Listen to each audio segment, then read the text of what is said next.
창세기 12장 1절부터 5절의 말씀 한 절씩 교독하겠습니다. 구약성경 14조 창세기 12장 1절부터 5절 교독합니다. 여호와께서 아브라함에게 이르시되 너는 너의 고향과 친척과 아버지의 집을 떠나 내가 내게 보여줄 땅으로 가라. 내가 너로 큰 민족을 이루고 내게 복을 주어 내 이름을 창대하게 하리니 너는 복이 될지라. 너를 축복하는 자에게는 내가 복을 내리고 너를 저주하는 자에게는 내가 저주하리니 땅의 모든 족속이 너로 말미암아 복을 얻을 것이라 하신지라. 이에 아브라함이 여호와의 말씀을 따라갔고 롯도 그와 함께 갔으며 아브라함이 하란을 떠날 때에 75세였더라. 함께 읽습니다. 아브라함이 그 아내 사레와 조카 롯과 하란에서 모은 모든 소유와 얻은 사람을 이끌고 가나안 땅으로 가려고 떠나서 마침내 가나안 땅에 들어갔더라. 아멘. 오늘도 주님의 보좌 앞으로 나오신 성도님들에게 하나님의 은혜와 평강이 함께 하시기를 축원드립니다. 3월이 되어서 크리스찬 베이직 새로운 주제로 인사 나누기 원합니다. 3월은 가정을 주제로 삼았는데요. 그래서 우리 옆 사람과 인사하겠습니다. 하나님이 가정의 주인이십니다. 가정의 주인이십니다. 감사합니다.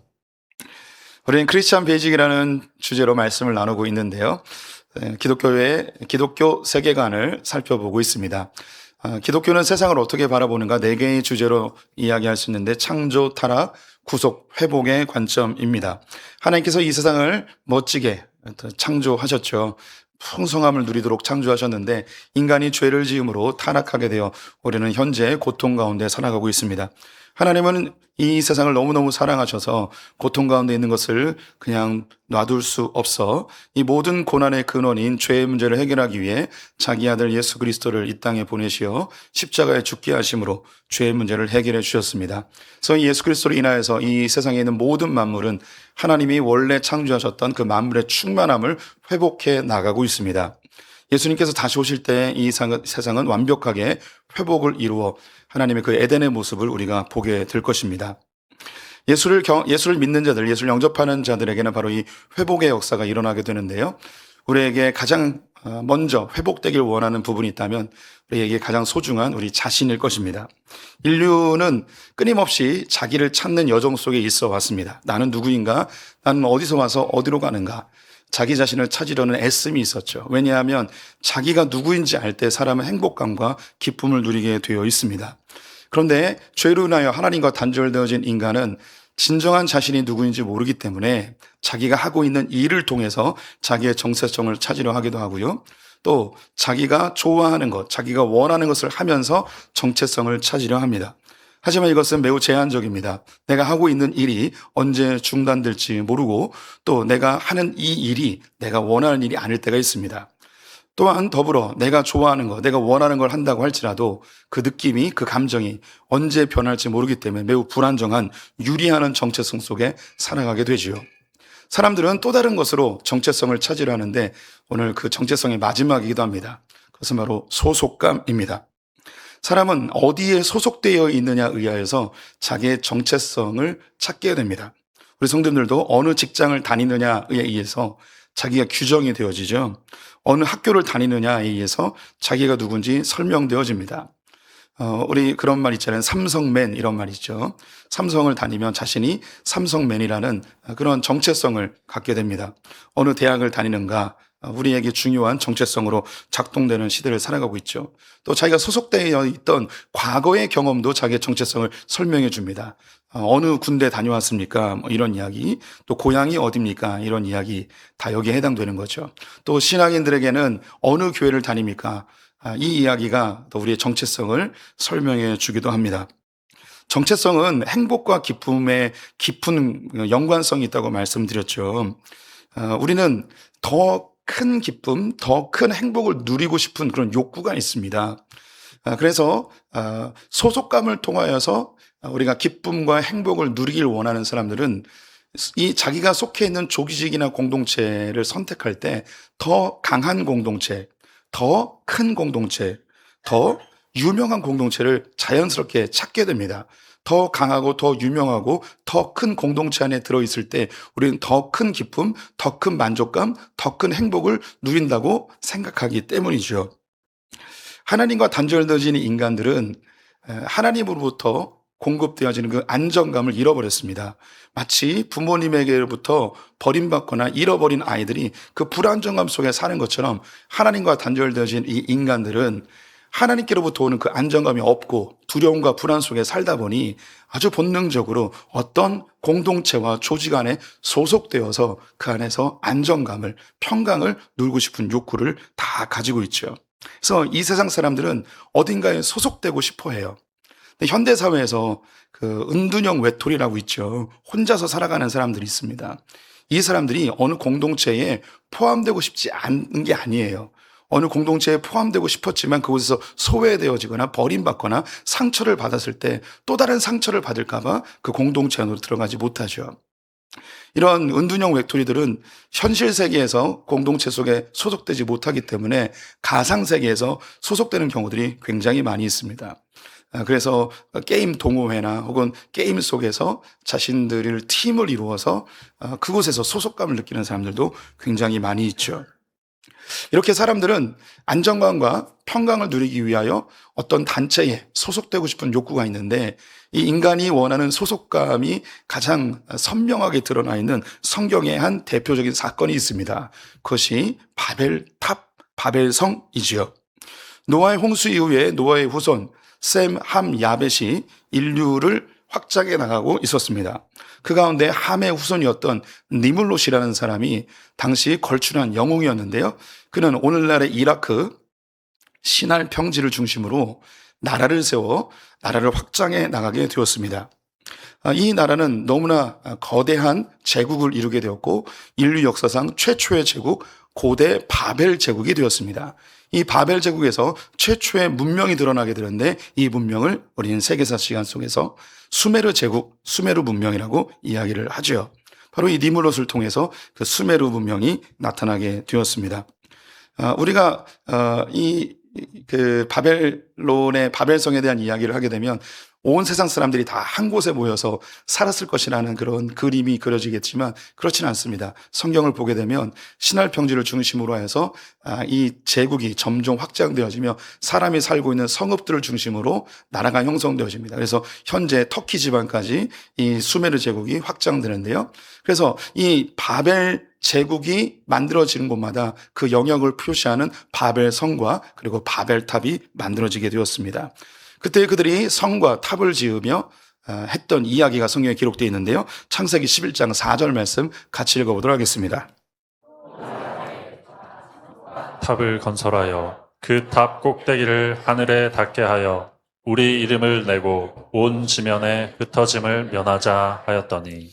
예, 바벨성에 살던 사람들은 탑을 지어서 자신들의 영역을 표시하였습니다. 모든 나라들은 자신들의 영역을 표시하는 어떤 상징물들이 있죠.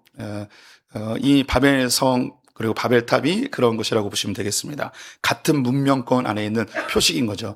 그 탑을 보면 저기는 바벨 제국이구나 한 번에 알아볼 수 있는 그런 상징물이라고 보시면 되겠습니다. 이 탑을 쌓을 때 하늘에 닿게 하자라고 되어 있는데 여기에도 우리가 가지고 있는 이미지는 뭐냐? 온 세상 사람들이 다 모여서 하늘 꼭대기까지 높은 탑을 쌓는 이런 그림을 가지고 있습니다. 여기서 이 하늘이라는 단어가 영어로 스카이가 아니고 헤븐으로 되어 있습니다. 스카이, 하늘 꼭대기까지 마천루를 세운다는 개념은 아니고 이 헤븐이라는 단어는 두 가지로 성경에서 해석되는데요. 스카이 위에 있는 우주를 이야기할 때 헤븐이라 하고 하나님이 계신 곳을 헤븐이라고 이야기합니다. 즉 이것은 하나님을 대적하는 문화, 하나님이 없어도 되는 세상을 만들고자 하는 그때의 사람들의 철학, 사상, 기조를 이야기하는 것이죠. 그들은 탑을 쌓으면서 우리의 이름을 내고 흩어짐을 면하자라고 합니다. 이 성이 가지고 있는 역할이 흩어짐을 면하는 것, 자기의 이름을 내는 것입니다. 자기의 이름을 낸다. 우리 속담에 호랑이는 죽어서 가죽을 남기고 사람은 죽어서 이름을 남긴다고 하죠. 유교의 사자성어 중에 입신양명이라고 있습니다. 성공해서 이름을 낸다는 거죠. 그래서 이름을 낸다는 건 성공입니다. 그래서 이 바벨성 안에 들어가는 사람은 성공한 인생인 거예요. 반대로 바벨성 안에 들어가지 못하면 실패한 인생이 되는 것이죠. 이 바벨성이 바로 성공의 잣대가 되었습니다. 이 바벨성에 소속되었는가 소속되지 아니하였는가 그들의 성공의 잣대가 된 것이죠. 흩어진 흩어짐을 면하자는 것은 그들의 멸망을 거부하는, 안전을 추구하는 욕구입니다. 우리 모두는 망하고 싶지 않죠. 흩어지고 싶지 않습니다. 이 공동체, 이 조직이 흩어지는 것을 싫어하는 거죠. 이 안에 들어가면 영원히 안전할 것이라는 평안함을 주는 것이죠. 바로 이 바벨성은 성공과 안전을 지향하는 우리의 마음을 그대로 담고 있습니다. 이 안에 들어가는 사람들은 성공했다는 평을 받습니다. 또 이 안에 들어가지 못하는 사람들은 실패한 인생이고요. 이 안에 들어가면 미래가 보장되어지죠. 이 안에 들어가지 못하면 불안한 인생을 살게 됩니다.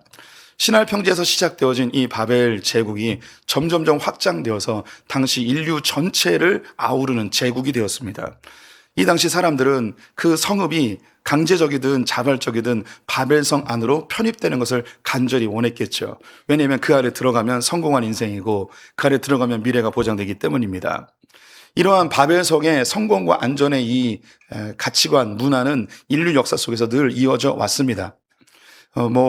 고대 로마 사회에서는 로마 시민권을 갖고 있는 것이 그들의 성공의 기준이었고 또 자신의 삶의 안정성을 보장해 주는 것이었죠. 오늘날의 미국의 시민권을 갖고 싶어 하는 욕구와 같습니다. 우리나라에 반미운동을 하거나 미국을 비난하는 사람들 참 신기한 게 자기의 자녀들과 가족들은 다 미국에 보내고 미국으로 유학 보내고 미국 시민권을 유지하고 있는 아이러니한 모습들도 계속 보잖아요. 왜냐? 싫긴 하지만 그곳에 있어야지 성공한 인생이고 미래가 보장되기 때문입니다. 우리나라도 세계 10대 선진국의 반열에 올랐기 때문에 동남아시아나 제3세계 사람들은 한국으로 다 오고 싶어하고 한국의 이 국적을 갖고 싶어하는 그런 모습을 우리 성도님들도 이미 다 알고 계실 것입니다. 어느 순간 제3세계에서는 한국에 사는 것 자체가 성공의 기준이 되었고 한국에 살면 돈을 벌 수 있는 안정적 삶을 살 수 있을 것이라는 기대감이 되어버렸죠. 이것은 인류 가운데 늘 있어왔던 어딘가에 소속됨으로 인해서 성공과 안전이 보장되어지는 그런 세계관, 이 세상이 그렇게 흘러오고 있습니다. 인간은 하나님과 단절되어짐으로 늘 불안함과 늘 두려움 속에 살아가죠. 그래서 어딘가에 계속해서 소속되고 싶은 욕구가 있습니다. 우리 성도님들도 이 세상을 살기 때문에 미래가 불안하고 또 우리 안에 있는 인정받고 싶은 성공의 욕구가 어딘가에 소속되는 것을 통하여서 그것을 이루려고 합니다. 그 안에 자기를 정체성을 찾으려 하는 거죠. 우리에게 바벨성은 무엇일까요? 오늘날 우리 그리스도인들도 바벨성을 열심히 쌓고 있는 현실입니다. 우리 성도님들에게 바벨론, 바벨성, 바벨탑은 무엇일까요? 오늘날 이 한국 사회에서는 단연 대학이 우리에게 아주 소중한 바벨성이 되었습니다. 어느 대학에 들어가느냐에 의해서 어느 대학에 소속되느냐에 의해서 그 사람이 성공했느냐 아닌가, 그의 미래가 안정적인가 불안정함이 결정되어지죠. 또 어느 직장에 들어가느냐에 의해서 그의 삶이 성공했느냐 그리고 안정적이냐가 결정이 됩니다. 대기업과 공기업에 들어가면 성공했다는 평가를 받고 미래가 안전할 것이라는 그런 안도감이 찾아오는 거 우리가 부인할 수가 없죠. 또한 결혼도 우리의 바벨성이 될 때가 있습니다. 좋은 사람과 결혼하면 그 사람은 성공했다라고 이야기하고 좋은 사람과 결혼한 그 삶은 안정적이고 편안할 것이라는 그런 평가를 받게 되죠. 그럼 도대체 좋은 사람이 누굴까요? 저처럼 얼굴이 착한 사람이 좋은 사람일까요? 비웃고 계시는군요. 우리는 좋은 사람의 기준을 다 알고 있습니다. 성품이 좋은 사람, 목소리 좋은 사람 아니죠. 우리에게 좋은 사람이 어떤 사람이냐? 좋은 대학을 나와서 좋은 직장을 다니는 이 사람이 좋은 사람이죠. 성격 아무 상관없습니다. 그냥 좋은 직장, 좋은 학교 나오면 좋은 사람입니다. 성격 바꾸면 됩니다. 좋은 직장은 못 바꿉니다. 이게 오늘날의 우리의 바벨성이 되어갑니다. 신앙인들은 교회가 바벨성이 될 때도 있습니다. 어느 순간 어느 교회를 다니느냐에 의해서 그 사람의 신앙의 수준이 결정되어지는 오늘날의 현실을 보게 되죠. 유명한 큰 교회를 다니면 그 사람의 신앙도 뭔가 인정받고 큰 신앙의 소유자인 것처럼 평가받습니다.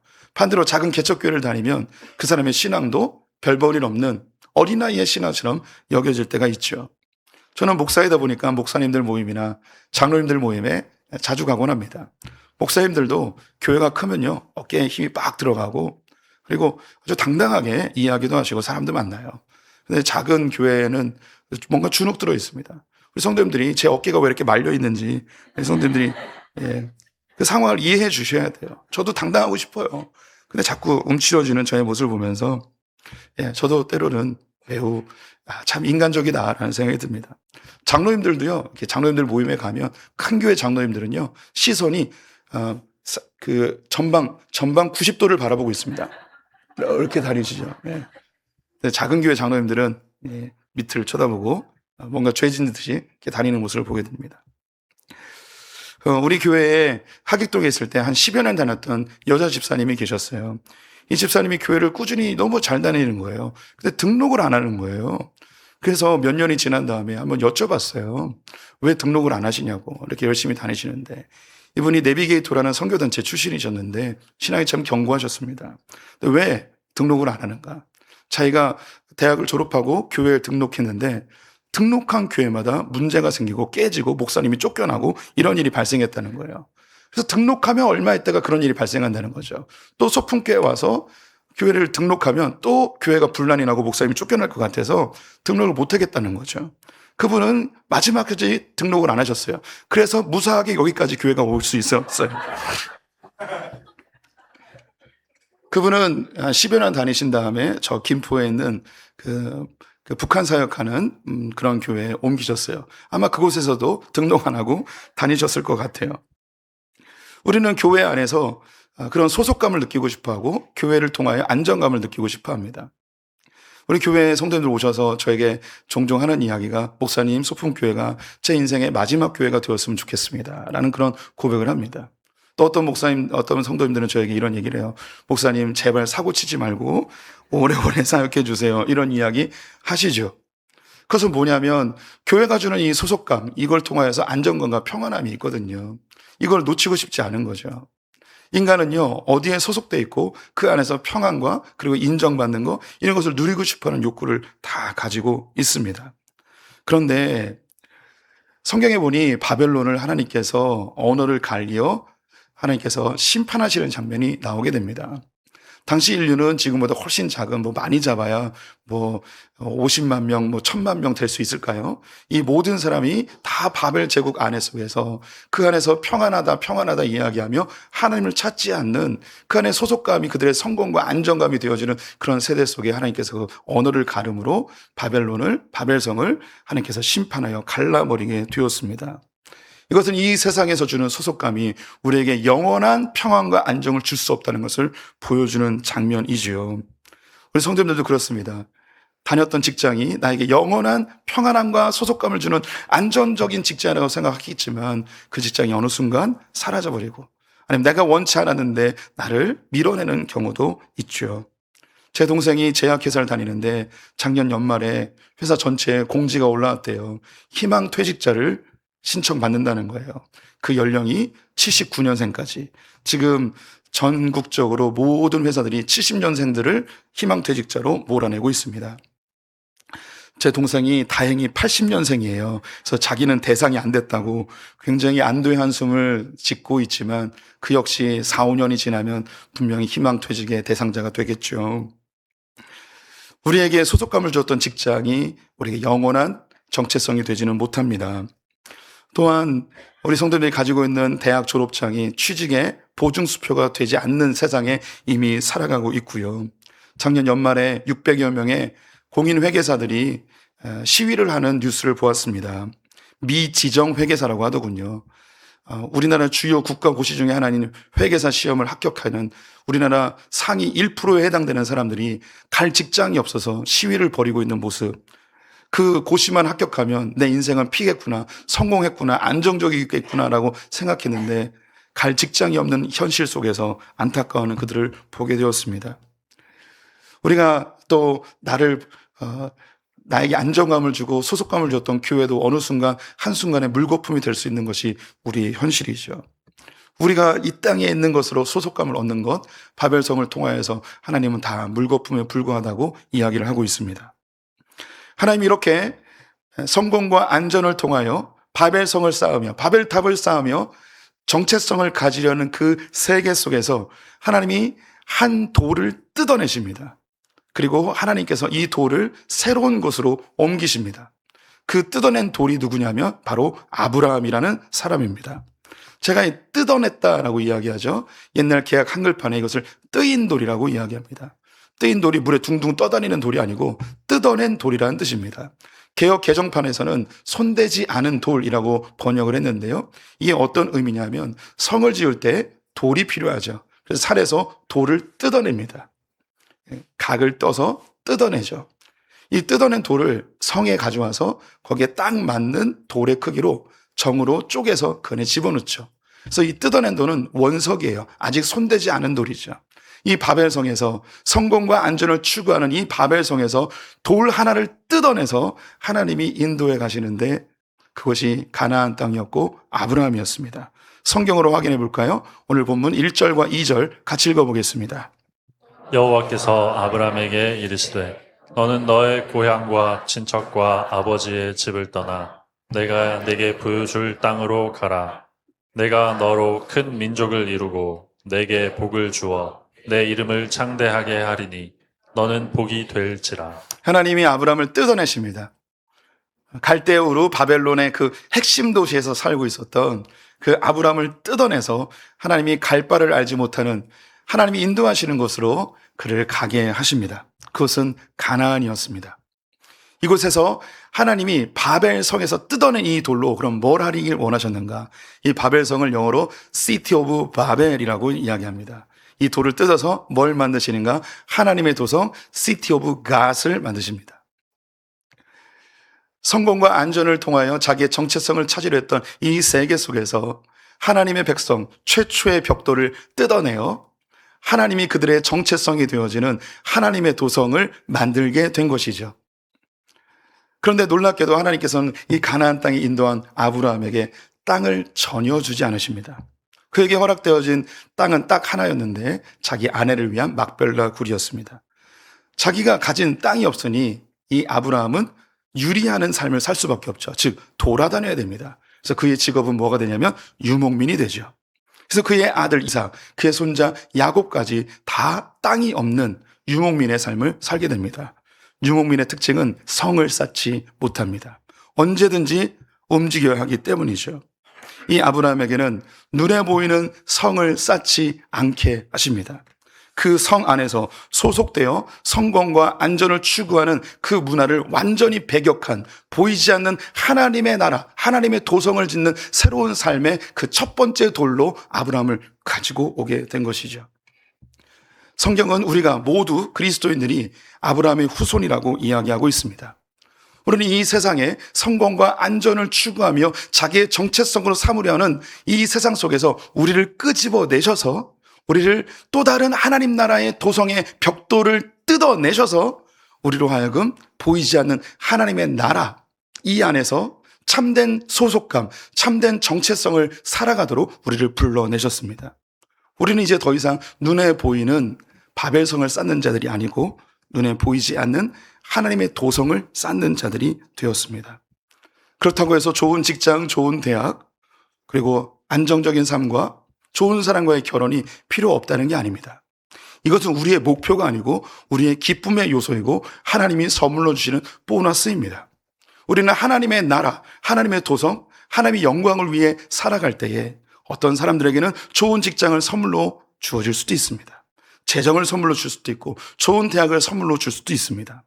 이것은 목표가 아니기 때문에 이것은 부수적인 하나님의 선물이기 때문에 여기에 집착하지 않고 사라지는 것에 대해서도 너무 두려워하지 않고 또 주신 것에 대해 은혜로 알고 나눌 수 있는 여유로움도 갖게 되어지죠. 저는 목사입니다. 저는 목사로서 하나님의 영광과 주의 나라를 위해 헌신하는 자입니다. 하지만 이 목회를 통해서 이곳에서 성공과 안정감을 얻고자 한다면 하나님 이것을 산산조각 내실 것입니다. 교회를 부흥시켜 성장시켜 사람들에게 인정받는 목사가 되려 하는 것, 이건 저의 목표가 되어서는 안 됩니다. 또 교회를 부흥시켜서 우리 성도님들이 공급해주는 그 사례금의 넉넉함으로 내가 안정감을 얻으려 한다면 이것은 하나님께 전혀 영광이 되지 않죠. 하나님의 나라와 영광을 위하여 주의 도성을 짓는 것에 제가 이것에 목표를 두고 목회를 해 나갈 때 교회가 성장할 수도 있고 아닐 수도 있습니다. 하나님께서 은혜 주셔서 넉넉한 삶을 줄 수도 있고 그렇지 못한 삶을 줄 수도 있습니다. 이것에 매이지 않죠. 그래서 사람들에게 칭찬받는 그런 성공의 열매가 있다면 감사함으로 받되 여기에 취하지 않습니다. 또 하나님의 은혜로 넉넉함을 주시되 여기에 집착하지 않고 이것을 또한 누군가에게 은혜로 알고 흘려보낼 수 있는 마음의 여유로움도 형성되게 되는 것이죠. 이 바벨성 안에 들어가려는 사람들은 치열하게 그 안으로 들어가기 위해 경쟁하게 됩니다. 그 안에 들어갔다고 할지라도 영원히 평안함을 느끼는 게 아니고 언젠가 자기가 이 소속감에서 도외되어질 때, 쫓겨나게 될 때를 두려워하며 전전긍긍하고 더 치열한 삶을 살게 되고 누군가 나보다 더 뛰어난 사람을 짓밟고 올라와야만 이 소속감에서 영원히 거할 수 있기 때문에 끊임없는 두려움 속에 살아가는 것이 바벨성의 특징이죠. 하지만 우리 하나님이 준비하신 하나님 나라는 제한이 없는, 바다가 없는 곳이에요. 바다가 없다는 것은요, 제한이 없다는 거예요. 끝이 없다는 거죠. 예수 그리스도를 주로 고백하는 모든 자들이 이 안에 들어와서 넉넉하고 풍성함을 누릴 수 있게 되는 것입니다. 하나님은 저와 우리 성도님들을 이 땅의 유목민, 다른 말로 나그네로 부르셨습니다. 이 땅이 우리가 안정감과 성공을 추구하는 우리의 삶이 아니고 보이지 않는 그 하나님 나라를 바라보며 살도록 잠시 소풍 나왔다가 본향으로 돌아가는 나그네임을, 유목민임을 보여주고 있는 거죠. 이 땅에 우리에게 소속감을 주는 그 성공과 안전은 언젠가 물거품처럼 사라지게 될 것이라고 이야기하고 있습니다. 우리의 영원한 멸망하지 않는 하나님 나라를 우리는 바라보며 살아야 하는 것이죠. 유목민으로 살아가는 사람들은 성이 없다 보니, 눈에 보이는 안전장치가 없다 보니 언제나 위험에 노출되어 있습니다. 언제 도둑대가 몰려올지 모르고요, 맹수들이 찾아와 자기의 소유물을 빼앗아갈지 모릅니다. 그래서 유목민들은요, 눈에 보이는 성이 아닌 다른 것을 의지하며 살아갈 수밖에 없습니다. 유목민이 의지하는 게 두 가지가 있는데 첫 번째는 하나님입니다. 그래서 유목민들은 하나님을 섬겨야 돼요. 하나님이 그들의 산성 되어 주셔야 되는 거죠. 그들을 보호해 주셔야 돼요. 위기의 순간에, 위협의 순간에 주님이 지켜주셔야 되죠. 보이지 않는 하나님의 도성이 그들을 지켜준 생생한 체험 속에서 믿음의 선배들은 이런 찬송을 부릅니다. 여호와는 나의 산성이시여, 내 피할 바위시여, 나의 돕는 자시여, 나의 요새시라. 이 고백이 그냥 나온 게 아니에요. 눈에 보이는 산성은 없어도 우리 하나님이 나의 산성 되셔서 나를 보호하신다는 실제적인 경험을 그들이 한 거죠. 눈에 보이는 성전은 무너질 수 있습니다. 하지만 하나님의 나라는 영원합니다. 또 유목민이 의지할 수 있는 두 번째는 바로 이웃에 있는 형제들입니다. 우리 성도님들이 이미 아시겠지만 지금도 베두인들, 유목민들은 옆에 있는 부족과 동맹관계를 맺습니다. 한 부족이 도적으로부터 공격을 당하면 옆에 있는 부족들이 함께 싸워줍니다. 왜냐하면 이 도둑이 언제 나에게도 올지도 모르기 때문입니다. 맹수들에 의해서 모든 짐승을 빼앗겼을 때에 가난하게 되었죠. 이 가난하게 된 유목민들을 옆에 있는 부족이 받아줍니다. 이 안에서 다시 재기할 수 있도록 도와주죠. 왜냐하면 나도 언젠가 저런 처지가 될 수 있기 때문에 같은 마음으로 도와주는 거죠. 그래서 구약의 율법의 완성이 어디에 있는가? 첫 번째는 하나님 사랑, 두 번째는 이웃 사랑이 있는 거죠. 그래서 예수님께서 이 땅 가운데 우리를 이 세상에서 구원해 내셔서 우리 이 세상에서 밖으로 불러내셨죠. 이걸 교회라고 그래요. 이 교회가 해야 될 가장 중요한 것 첫 번째 하나님 사랑, 그리고 두 번째 형제 사랑인 거죠. 이웃을 사랑하는 거예요. 그래서 십자가로 하나님 사랑과 이웃 사랑을 완성해 내셨습니다. 이제 우리 성도님들은 예수 그리스도로 인하여 하나님의 새로운 피조물이 되었습니다. 이제 우리는 이 세상에서 내가 하고 있는 일로 정체성을 찾는 자들이 아닙니다. 혹은 내가 뭘 원하는가, 뭘 좋아하는가 느낌으로 내가 누구인지 찾는 자들이 아닙니다. 우리 성도님들이 이 세상에 소속되어 있는 그 조직이나 공동체 속에서 내가 누구인지 찾는 자들이 아니라 하나님 안에서 내가 누구인지를 발견하셔야 됩니다. 성경은 명확하게 선포하고 있습니다. 우리는 하나님의 형상대로 지음받은 하나님의 걸작품입니다. 이게 우리 성도님들의 실체의 모습이에요. 하지만 여전히 우리는 죄된 육신을 갖고 있어서 죄인입니다. 하나님의 형상이라는 자부심을 갖되 여전히 우리는 죄인이라는 겸손함으로 주 앞에 서야 하는 것이죠. 또 우리는 예수 그리스도를 영접함으로 하나님의 자녀가 되는 권세를 누리게 되었습니다. 우리 성도님들은 하나님의 아들, 딸입니다. 이 사실은 절대 변하지 않습니다. 이 세상의 그 어떤 권세나 천사들이나 악한 것들이나 심지어 우리의 죄악까지도 하나님과 우리 사이에 아버지와 자녀의 이 관계를 결코 끊을 수 없습니다. 한번 맺어진 피의 언약의 아버지와 자녀의 관계는 절대 끊어지지 않습니다. 우리 성도님은 하나님의 자녀예요. 그러고 우리는 이 땅에서 잠시 소풍 나왔다가 하나님의 아름다운 모습으로 만들어져가는 과정, 여정 속에 있는 저 천국에 속한 나그네들입니다. 베드로전서 2장 12절 말씀 같이 읽어보겠습니다.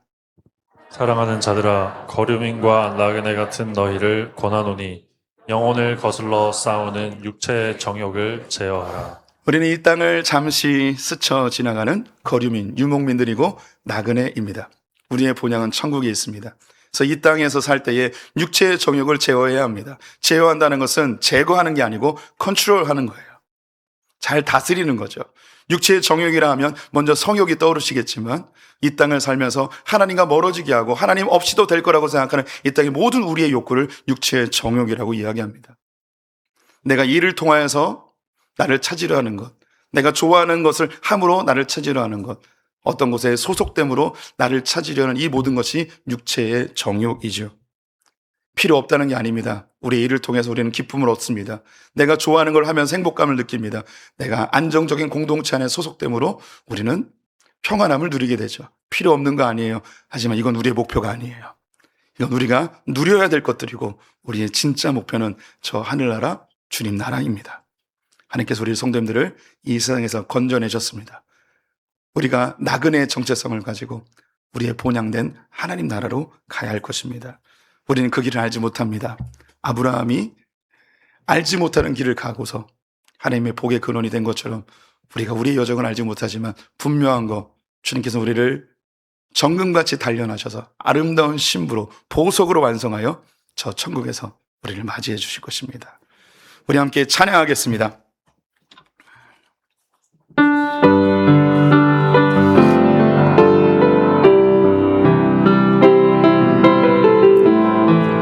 나그네의 마음으로 주님 바라보며 함께 찬양합니다. 주가 보이신 생명의 길, 주가 보이신 생명의 길, 나 주님과 함께 상한 마음을 들이며 주님 앞에 나가리. 나의 의로움이 되신 주, 그 이름 예수, 나의 길이 되신 이름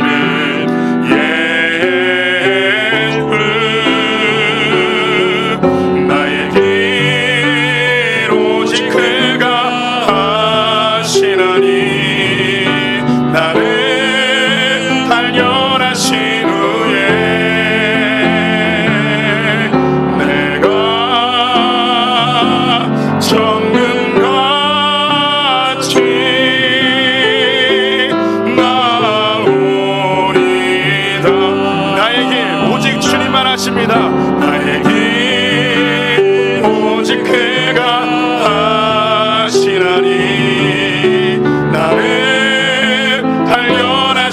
후에 내가 정금같이 나오리다. 지금은 우리 주 예수 그리스도의 은혜와 하나님 아버지의 무한하신 사랑과 성령의 교통하심이 하나님 안에서 나의 정체성을 찾고 우리의 본향이 하나님 나라임을 기억하여 나그네의 삶에 기쁨과 행복한 삶을 살기를 원하는 소포의 모든 성도들 가운데 지금부터 영원토록 함께 있을지어다.